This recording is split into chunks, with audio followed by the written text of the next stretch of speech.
A game is officially being played this Sunday in the Superdome. Hallelujah. We are finally going to get to see this team put it all on display. What is the play calling going to look like from Pete Carmichael? Is Derek Carr going to look as cool and confident as he has in training camp? This new interior defensive line. There's a ton of questions surrounding this team, but we're finally at a point where it's all going to get answered. I'm Brooke Kirchhofer alongside Nick Underhill and Mike Triplett. We're breaking it all down on the show today. The hallelujah moment is at your back, though. So we are back in business. We got the whole team here, and we are ready to break down this game. We are coming to you from the Toro Hospital studio. So if you have any medical needs, check out the LCMC Medical Network. And as always, we are presented by PJ's Coffee. Make sure you get to one of their many locations around the city. And if you are in the market for a new car, a used car, or just want to treat yourself, go check out my guy, Matt Bowers. He has dealerships all over the Gulf Coast region. That's where we buy all of our cars. They will take care of you. I know from experience. The NewOrleans.Football show is proudly presented by PJ's Coffee. PJ's Coffee has some of the best drinks that you can find. They have locations all over the city. They have pastries and everything else you need to get your day started. So go check them out. For fast relief coffee. Mike Hoss here. When the AC goes out and it's hot outside, every second counts. For over 40 years, Keefe's AC Heating and Electrical has helped thousands of families stay cool in the sizzling hot months. Keefe's Get You Cool in 3 hours or less guarantee is what our customers love the most. On the North or South Shore, call Keefe's. We'll get you cool in 3 hours or less guaranteed. Keefe's Air Conditioning and Heating. And now electrical. For fast relief, call Keefe. Moe's Barbecue is located in Metairie. They have your game day needs taken care of. Whether you're tailgating or watching the Black and Gold or LSU at home with friends, Moe's has you covered. Order pulled pork, wings, ribs, sides, and more. Come in with the family for lunch and dinner, as our kids' meals will please even the pickiest of eaters. Tailgating, parties at home, lunch and dinner, Moe's Barbecue will handle it all. Moe's Original Barbecue, 1101 North Causeway Boulevard between 48th and 49th Street in Metairie. Call 504-407-5333 for your catering order today. 504-407-5333. Moe's Original Barbecue in Metairie. Hardhide Ponchatoula Strawberry Whiskey is an 86 proof blend of aged wheat bourbon, American light whiskey, and fresh Ponchatoula strawberries. Blended in New Orleans, it is not for the thin-skinned. Look for it in your favorite stores, bars, and restaurants. NewOrleans.Football is proud to be sponsored by Firehouse Subs. Make sure you check out their location on Veterans Boulevard. All right, let's get into the show.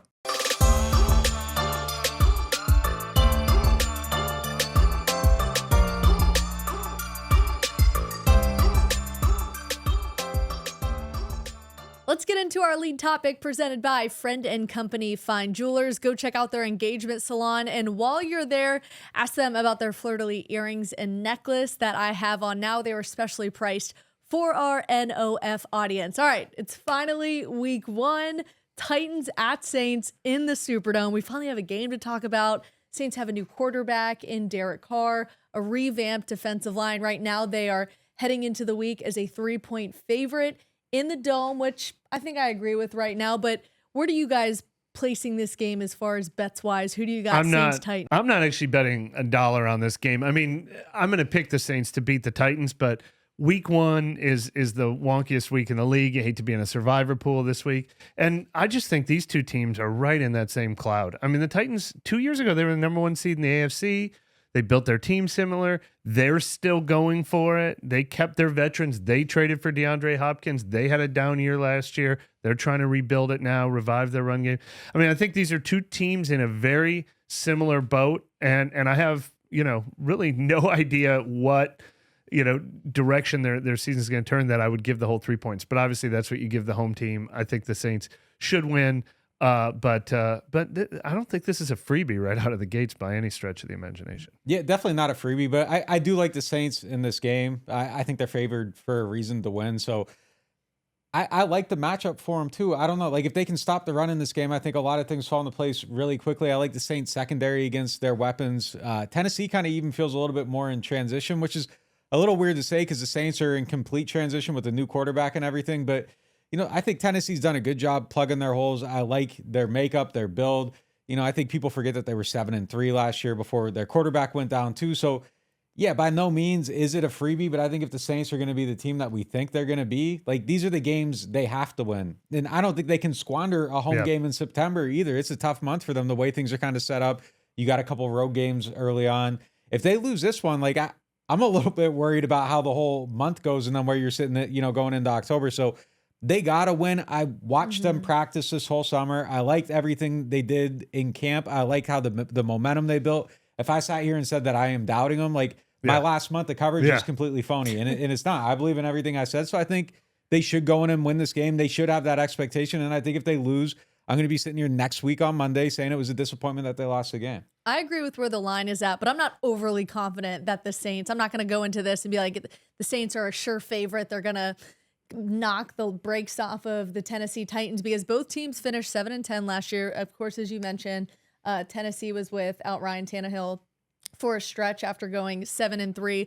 That certainly played a factor. We still haven't seen Derek Carr yet. I mean, we've seen him in the preseason. We've seen him in training camp. All those things look great, but what is it going to be like for all 4 quarters, live action? That's going to be the biggest question. And even Tennessee, they have a new offensive coordinator too. So it's almost like the battle of offensive coordinators for those that have been paying attention. I mean, Pete Carmichael still has a lot to prove too.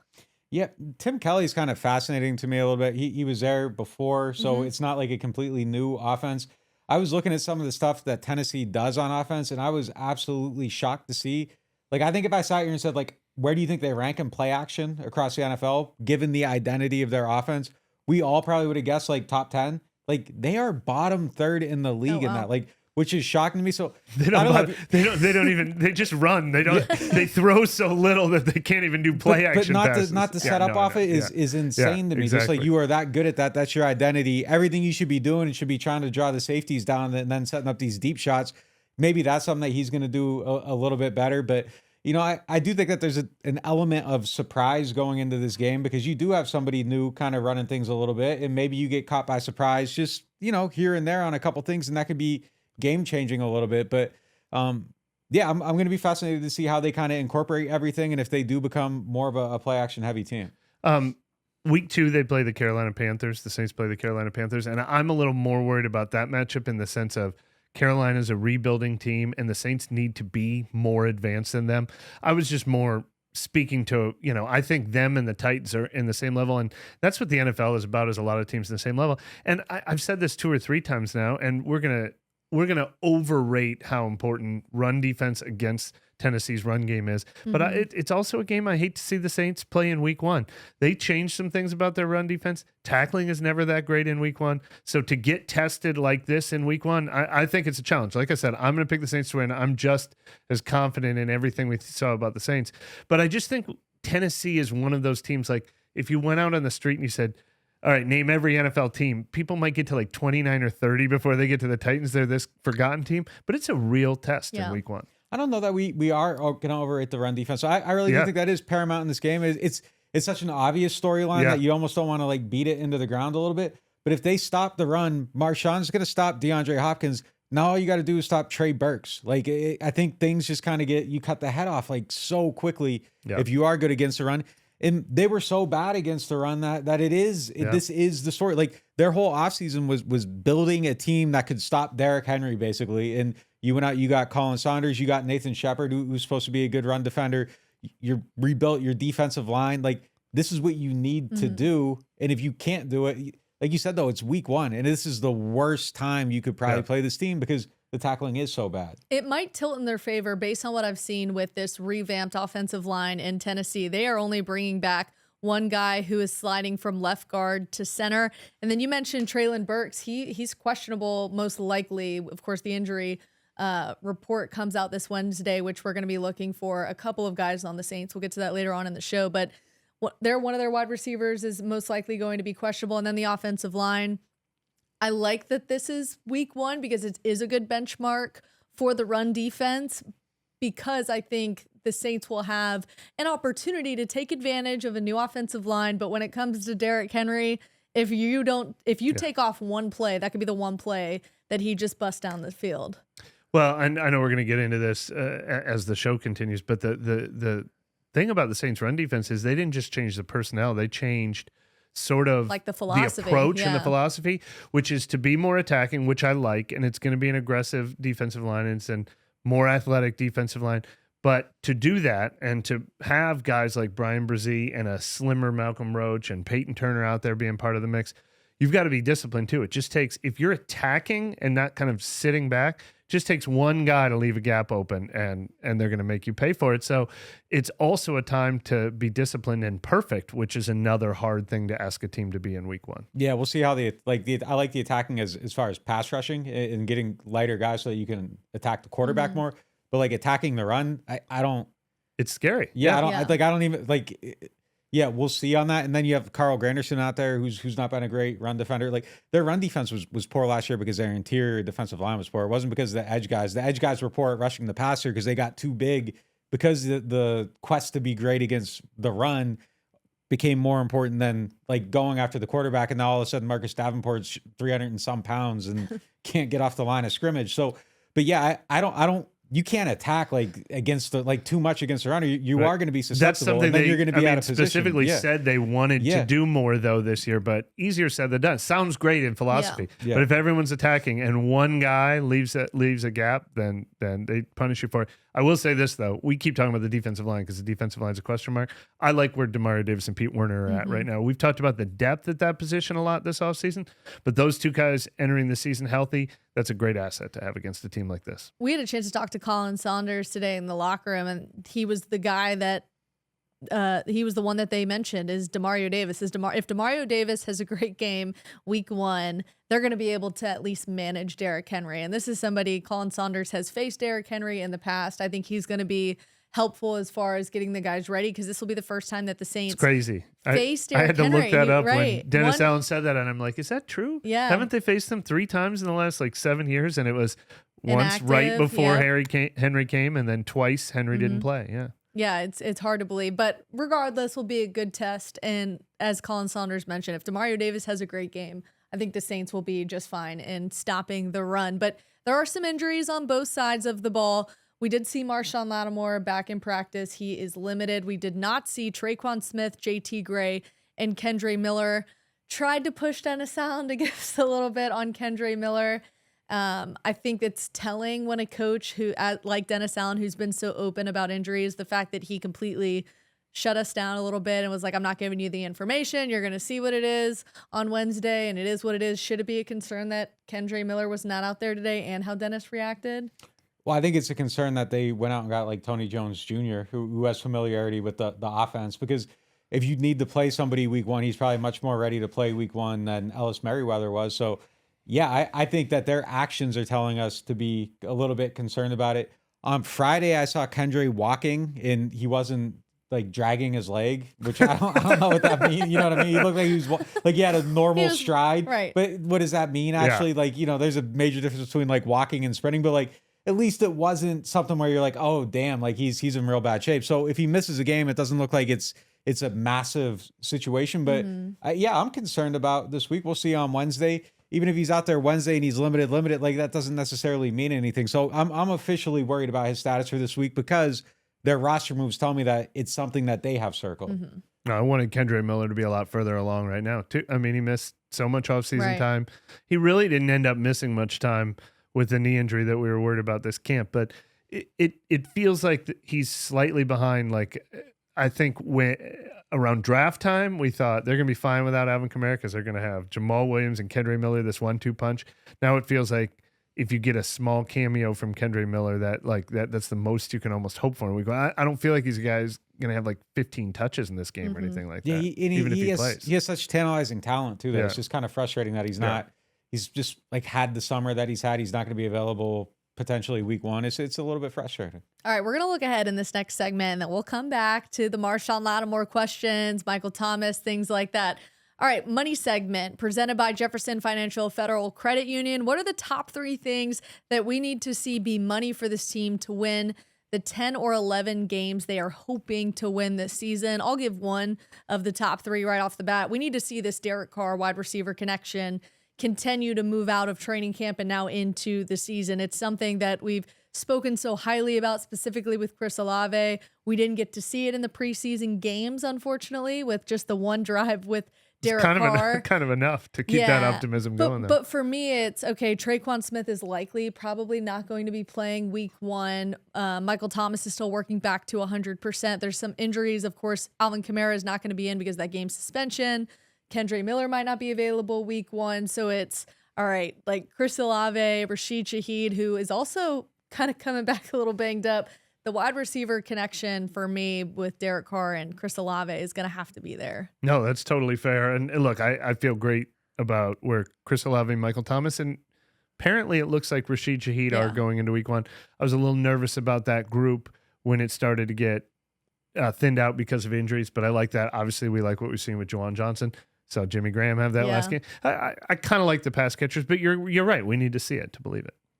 All right, let's get one of your top 3. Yeah, I mean, for me, it's Pete Carmichael, and it's just his effectiveness calling an offense, being more modern, being more cutting edge, getting the motion going, getting the play action going, having a consistent vision for it, getting Taysom Hill involved in every single game, knowing what you're going to do to attack the whole entire field, how you're going to just go after team, how you're going to be creative every single week and not just 3 weeks out of the whole entire season.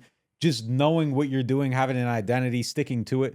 Their biggest flaw last year is that they built their team to be one thing and then they tried to be something completely different. And they didn't have the workhorses to be a team that ran the ball and set up play action. Like you didn't have the running backs for it. You had Latavius Murray in the building who fit that, and then you let him out. And it was just a mess the whole year. So know what you're going to be, have the identity that you form now, and be that same team in January. Like tweak as you go along, but have the foundational pieces come together now and then be that still at the end of the year, which was a massive issue last year. But, you know, it does look like they know what they're doing. They've built something. They know how it's going to come together. And I'm much more confident in that now than I was last year. And but there's a lot they got to prove with it. Well, number 1 on my list is the thing that derailed what they wanted to be and then what they tried to be, and that's the offensive line. Give me 80% of the offensive line all year. Like 100%, absolutely, but at least give me 4 of their starters in any given game all year long. And so it's not just about health. I'll say Trevor Penning specifically. Like have him be like, he doesn't need to be perfect in week 1. I know we parsed like seeing him struggle a little in the preseason, but that's okay because this is almost like his redshirt freshman season. As long as he's pretty good in September and then becomes, you know, above average and maybe even starts to flash what makes him special by the end of the season. If Trevor Penning is a part of it, if they have at least 4 starters out there most of the time, then all of these things we're talking about can work. If the offensive line just crumbles because of injuries like it did each of the last 2 years, it almost doesn't matter what they're trying to do. They can't do it without the offensive line in front of them. This offensive line could be anything from like a strength. I think this has the potential to be like a top 5, definitely top 10 offensive line in the NFL. And the last 2 years, it's you know, been the exact opposite for them. Yeah, for me, it's the defensive line because you've completely not only changed the philosophy there, but these guys have dropped a lot of weight and they've been big on getting off the line and affecting the quarterback. But with that losing size, you give up gap integrity. So if this doesn't work, it's not like you have guys on the practice squad that you can just plug in and be like, all right, we're switching what we did last year. I mean, you have completely revamped the defensive line. It's not something you can tweak week to week. It's either going to work or it doesn't. And it could get really bad really quickly if this doesn't work. Yeah, I've been talking about the D-line the whole time. So, I mean, definitely I agree with everything you're saying there. My next one is just your gamble on giving up Bradley Roby can't be a disaster. Oh, yeah. Like, you better be right. Like, that's it. Alontae better cover the slot well, and that better not be a mistake. My next one was your gamble on going with Blake Grupe at kicker. Look, it's we don't disagree with the decision, and we say it was close enough, but if I'm looking at games like your 3-point favorites against a team that I think you're evenly matched, you know, games like that come down to a field goal. So it better be the right decision. And we're kind of skipping over the headliner here, so we got to hit it at the end, save the biggest one for last. Dennis Allen has to coach this team well, and that has to be something that has to come together. You won 7 games last year. It took a late kind of run to get to 7. There was some discipline issues. There was a lot of penalties. I think we've seen everything that you want to see this offseason. It feels like everything's trending in the right direction, but we wouldn't be doing our jobs if we just whistled past that one. That's the biggest thing of the season. That's going to define the whole year. Is there anything else that could still derail the season outside of the things that we talked about, like the pass rush and kicker and Bradley Roby? Is there anything outside of that? This is a sister or a cousin to injuries, which I genuinely think injuries are a real topic with this team because I think the drop-off from number 1 to number 2 is kind of scary a lot of places. But Cam Jordan and Demario Davis can't get old yet. I mean, are they both 34? That's a good point. They need to be 2 of the 10 best players on this team, if not 2 of the 5 best players on the team. We talk about all the question marks we have in the run defense in the front 7. We're counting on them to still be special players. And normally you'd be hoping that we were ready to see them fade and the next guys are ready. Cam Jordan and Demario Davis need to remain special on this team, I think. Yeah, Mike Thomas can't get hurt. I mean, I think the wide receiver depth is a little bit scarier than any of us thought it was going to be coming into it. I think his health is actually something that matters now. Like, we kind of thought it was a bonus before, but now it feels necessary to like the success of the team. So if he misses a ton of games, I'm scared. Like, I don't know what it looks like without him. And then the other one is like, what if Derek Carr just doesn't have that next level, and he just kind of is just, you know, an average guy that has issues in the red zone and can't handle pressure, and he's all these things that everybody said he was. Like, if there isn't this, like, you know, this little like to the next tier, you know, that could be something that derails a little bit. That could, but if I'm being honest, like this team wasn't that far. I mean, if all these things had happened for an Andy Dalton and Jameis Winston led team, I think they would have won 10 and 11 games last year. Like, I think if Derek Carr is special, then I would raise my record prediction. You know what I mean? Like if all this other stuff is okay, then Derek Carr does just have to be good enough. I mean, I'm not counting on Derek Carr to be this major upgrade at the quarterback position to get them to 10 or 11 wins. If he's a major upgrade and all these other things come together, then I think it's a pretty special team. For me, it's the Derek Carr, like, can he handle the pressure? And also, too, like, psychologically, he went through a lot, you know, with what happened in Oakland and Las Vegas. Yeah. I mean, it seems like he's gotten over it. He seems more confident. We're actually going to bring in one of his teammates into the studio to hopefully get some more clarity on that. Be on the lookout for that this week. But for me, it's getting over the mental hurdle if Derek Carr is going to be successful or not. But there's been no signs of him not being confident so far in training camp. So I think he likely will be fine. It's just a matter of fitting in this offense that, as Dennis Allen and Pete Carmichael have said, it's tailor-made for Derek Carr, so it should work. If he is who I think he is, like, I think he took the cut or the trade or, you know, the cut, whatever, like his exit from them and just develop major FU energy. And if you are a person that processes things like that, I know everyone's always like, oh, like bulletin board material, nobody needs it, you should be a pro, da-da-da-da. There are people that just need slights and they take slights. Michael Thomas is somebody who, and it's a real thrives thing. Off like, of they're highly motivated people, and then you give them a little bit something else, and then there's a whole nother level. And if you give somebody like real fuel, like you get to be Mike Thomas level, that where you've done everything, you've been the best receiver in the league. I mean, he's back to having real actual fuel, but like when you are successful, like those little slights, like they aren't real anymore. Like people aren't actually doubting you anymore. Like now Derek Carr has like real doubt, real rejection, real discard. Like if he's who I think he is, and you know, there's been some signs of how he's like processed this in his head. He says it in a very nice Christian way, but it's there. Like you see it underneath. And I think he has some FU energy inside of him. Yeah. I mean, look, Drew Brees was sort of seemed kind, mild-mannered, and he was like that too. Like he wanted to be the one who, when he had that one thumb surgery, he's like, who's the fastest athlete that ever came back from the thumb surgery? I want to come back faster. Like, they're all driven by that. So you're absolutely nuts. And Derek Carr is a little more good at hiding it, but his brothers will talk for him, and like both of his brothers make it clear that they all have that energy that you're describing. Somebody else who has that competitive edge, Marshon Lattimore, he was limited in practice today. We're going to get to that after a quick break, and of course, listen to you, the fans. We get our question of the day, all of that right after this. Now, at New Orleans Hamburger and Seafood Company, get our $10.99 shrimp remoulade combos with zesty shrimp remoulade and fried shrimp or catfish for only $10.99. And did you hear? Soft-shelled crabs are back at New Orleans Hamburger and Seafood Company. Are you tired of renting and ready to own your dream home? Contact Jefferson Financial Federal Credit Union, your trusted source for home loans. Our competitive rates and flexible terms can help make your home ownership dreams a reality. If you're a first-time home buyer or looking to refinance, our experienced lenders are here to help. Our online application process allows you to apply on your schedule. It's quick, easy, and convenient. Visit us online at jeffersonfinancial.org to learn more. Federally insured by NCUA, Equal Housing Lender. At Toro, We were born for moments like this.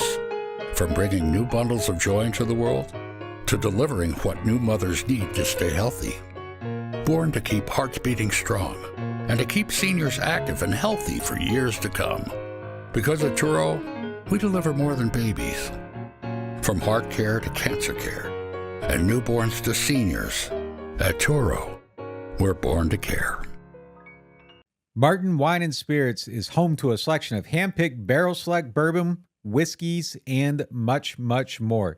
They are family owned and operated since 1946 and specialize in wine, spirits, gourmet food, gift baskets, catering, and tasting events.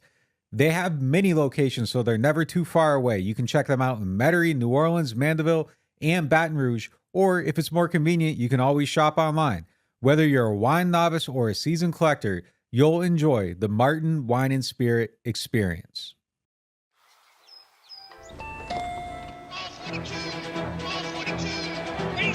I'll take a New Orleans Saints scratch up.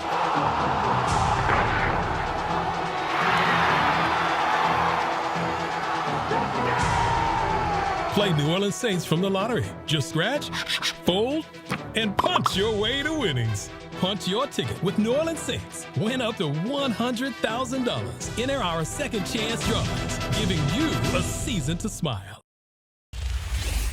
Welcome back to the Turo Hospital studio. Will Marshon Lattimore be good to go in week 1? That was our moment of the day presented by New Orleans Hamburger and Seafood Company, was the fact that we saw him out on the practice field. He was limited, according to head coach Dennis Allen. And this is that time of the season where we get a very limited viewing window of practice. It's not the full hour and a half or 2 hours of training camp. It's about a 20-minute window. But in that 20-minute window, Marshon Lattimore was dancing around the field, singing the songs that were being played. So was Michael Thomas. It was a good sign to see Marshon Lattimore in good spirits at practice. Well, obviously you would prefer that Marshon Lattimore never had any injury concerns whatsoever and wasn't missing for the better part of the last 2 weeks after we saw him with the wrap on his knee the last time he practiced in California. But this goes in line with what they were saying, that they were just being cautious with it. We've seen him standing on the sideline. Now here he is practicing on Monday on a limited basis. He might be listed as limited throughout the week, but I think this is a good sign that he will play in this game. He will be the one shadowing DeAndre Hopkins. I think he will be, one of the most important elements of this game. But yeah, that's one guy I wouldn't want to see on the injury report at all. But this was a positive sign today. Yeah, it is quick out there. It's like we're out there and they're like in 3, and then you leave real quick. So that's basically how it goes. But I kept my eyes on him the whole entire time. He ran well. He participated in everything. It didn't look like there were any type of limitations. So I think he's going to be good to go. DA basically told us last time we asked him on Friday, was it? Or Thursday? Thursday don't was last ask time we were me there. days at this Yeah, time whatever of it the was. year. But he basically said, yeah, he's going to be good to go next week. I don't think there's any reason for them to lie about that. And his injury was never all that serious. Like, Brooke tucked the DA off to the side. He had like a little bit of inflammation in the knee. Yeah, I know. I had to get clarity on that because for people that are not like in a training room and are hearing these things, he said, oh, we have to give him medicine to like get his knee to calm down. And I'm like, I know what that means, but that essentially means like there's inflammation that needs to calm down. It could be a bursa sac, which is actually like very simple. It happens a lot like with just minor knee injuries, but DA was very clear that it was not structural, and who knows, like it may even be tendonitis when he said flare up. Like it could be something like that. Of course it's annoying pain, but it's not something that's just going to like put him out. To me, it seemed like it was anything that's just going to make him sit out. Yeah. And I know people are like skeptical of the team medical reports. DA's actually seemed to pretty much tell the truth the whole entire summer, but non-Saints sources also said immediately, like, this is not a big deal. It's a very minor injury. So I don't think it's any, and he's out there practicing. I'm almost positive he's going to play. Well, for me too, they're not putting Marshon Lattimore out there unless he's 100%. He is a guy that they do not want to risk any sort of injuries. And we saw how long it took him to come back from that freak injury last year. He's somebody that if he does not feel 100%, he's not, I don't think he even would put himself out there, especially when you are going up against somebody like DeAndre Hopkins, which Alontae Taylor handled it okay. Yeah, I'd rather see Marshon though. Nothing against Alontae. I would rather see Marshon in that matchup 10 out of 10 times. Look, and we know how good the Titans' run game is. We've been talking about it. Depending on what happens with Kendre, We talked about too about the Tennessee Titans offensive line has a lot of question marks. Could the Saints actually have a better run game than the Titans in week 1? Well, this goes back to what I said, or one of the top 3 things about this entire season. They've got their projected starting offensive line out there. Yeah. It's the last time we saw that. I should have looked this up before the show. I should do some research. But all 5 starting offensive linemen on the field, I mean, maybe the Saints will have a good run game, but it's situational too. I mean, they'd like to be playing ahead in this game. That would make things a lot smoother. It's going to be the Jamal Williams show, who I think that's fine. I think he's a guy that can handle that workload, but I mean, they want the balance. They want maybe the passing game to open up the run game, but yeah, that can be an asset for the Saints if they have a healthy offensive line this year. I think he's got something to prove too. We had a chance to talk with him in the locker room for a little bit, and I'm sure it's got to be frustrating where it's okay.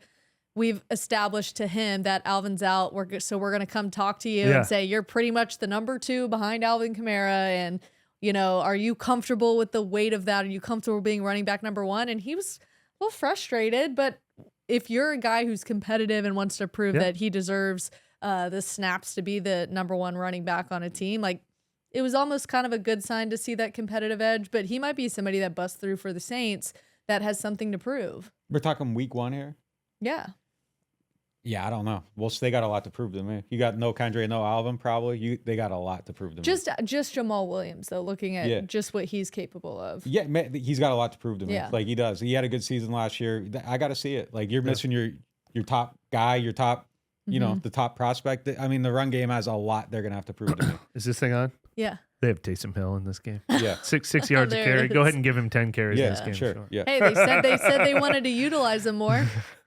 Bring him Week on. 1. Here's a good excuse to do, like we were all trying to figure out the math doesn't work. Here you go. Go ahead and give him a heavy dose of Taysom Hill, and then he can take next week off if Kendrick comes back.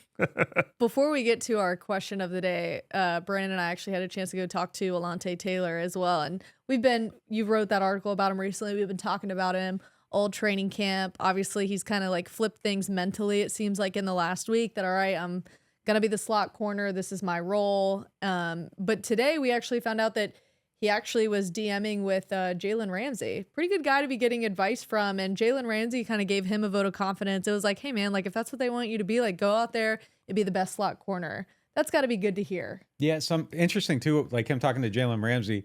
When Alontae was in college, like he spent a lot of time like trying to find his confidence, believe in his talent, all this stuff. And one of the turning points for him in college was when Jalen Ramsey zoomed in and talked to Tennessee, and he got to talk to him a little bit, and he kind of, connected with him on a level that just kind of opened Alontae's eyes, and it was a turning point in his collegiate career. So for him to kind of still be there and be involved in his career is really kind of a fascinating and cool thing. Yeah, he's one of the guys that's going to be tested in week 1, though. I mean, that is one of the I don't doubt his drive. I don't doubt his confidence level. I don't doubt his talent. But that is one of the uncertain things that I bet Tennessee tries to pick on. Oh, yeah. Yeah, and they're going to need him week 1. He did sound confident when we talked to him, but he pretty much always sounds confident, minus the one interview last week. But let's get to our Martin Wine and Spirits question of the day. Martin Wine and Spirits is home to a wide selection of handpicked barrel select bourbon, whiskeys, and more. All right, the question is from Self-Made Beats. If you could add one former Saint to this current team, who would you add? They're going to hate me for this, but Trey Hendrickson. Bring him back. Put him on the edge. They need him. Like, give him one of the best pass rushers in the league. Put him on this team, and your problems at the top end of the depth chart are solved. Fair. Yep. Can they go get I him, was going to go with no. I was going to go with Hall of Fame pass rusher Ricky Jackson instead of Trey Hendrickson. Yeah, well, I mean, at least we had the same idea. Ricky's maybe aged out a little bit, but yeah, sure. Same idea. But yeah, I had two names written down in case I didn't go first, and it was both lines. It was Ricky Jackson and Willie Roaf, the Hall of Fame left tackle. I mean, we want the lines to be fortified on this team. Funny enough, this offseason, me and Kevin did a members only podcast where we were doing this for players from the Peyton Breeze era. And I think we settled on, I think I went with Jari Evans and he went with Teron Armstead because there wasn't quite the pass rusher that was good enough. But the other guy we were considering was Jimmy Graham, and they've already done that. Well, there you go. And if you haven't figured out by both of their answers where they are weary heading into the Saints season, pretty much just answered the biggest one on the list, which outside of Cam Jordan, who's it going to be? Who's going to step up? A lot of questions to still be answered. But hey, it's finally week 1. We are going to get to see what the Saints do against the Titans Sunday in the Superdome. Our coverage will continue throughout the week, and we'll see you next time.